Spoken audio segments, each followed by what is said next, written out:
tersangka dan Dolim menetapkan klien kami sebagai tersangka dengan bukti walaupun banyak tidak memiliki relevansi dengan apa yang dituduhkan dan tidak pernah dikenal secara pasti apakah bukti itu bisa menguatkan tuduhan ada pencemaran, tuduhan ada menyerang kehormatan yang dilaporkan oleh saudara Joko Widodo. Walaupun ada 700 bukti, ada 130 saksi dan 22 ahli, itu semuanya versi penyidik. Kalau tidak ada relevansinya maka tidak bernilai. Saya ambil analogi untuk membuktikan seorang itu adalah perempuan, salah satunya dia head.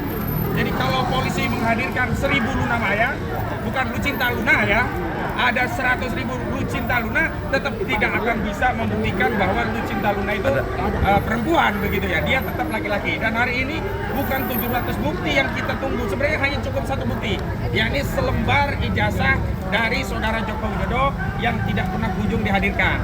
Yang kedua, kami ingin tegaskan bahwa Polda Metro Jaya telah melakukan tindakan yang melanggar presumption of innocence, yakni saat pemanggilan telah secara jelas menyebutkan nama-nama klien kami tanpa menyebut inisial. Padahal awalnya sudah disebutkan secara inisial, tetapi saat pemanggilan yang menjelaskan 3 mekanisme baik dilakukan secara langsung, dikirim lewat WhatsApp dan lewat pos, itu secara tegas menyebut nama-nama. Kalau nama-nama itu muncul dari media, wajar. Tetapi kalau itu dari aparat penegak hukum, itu sama saja Polda Metro Jaya telah melakukan apa yang disebut pelanggaran asas hukum presumption of innocence.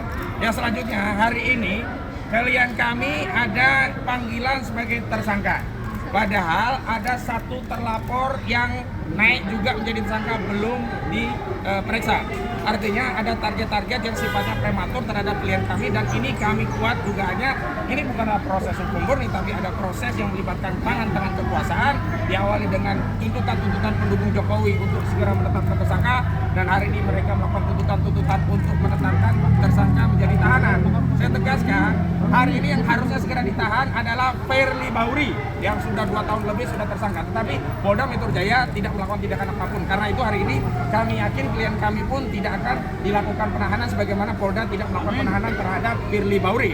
Selanjutnya yang harus ditahan karena bersangkutan hukum tetap adalah Sylvester Matutina karena dia sudah inkrah. Dan Sylvester Matutina saat penyidikan di tingkat kepolisian tidak pernah ditahan karena sebelum menjadi terpidana dia dulu pernah menjadi terdakwa dan sebelumnya juga pernah menjadi tersangka dan dalam proses tersangka itu yang pasalnya juga sama penghinaan dan fitnah 310311 KHP saudara Sylvester Matutina tidak pernah ditahan dalam prosesnya. Karena itu hari ini sebagai bukti bahwa negara kita negara hukum, Polda sedang menjalankan penegakan hukum, tidak ada proses penahanan terhadap klien kami. Selanjutnya download Tribun X sekarang, menghadirkan lokal menjadi Indonesia.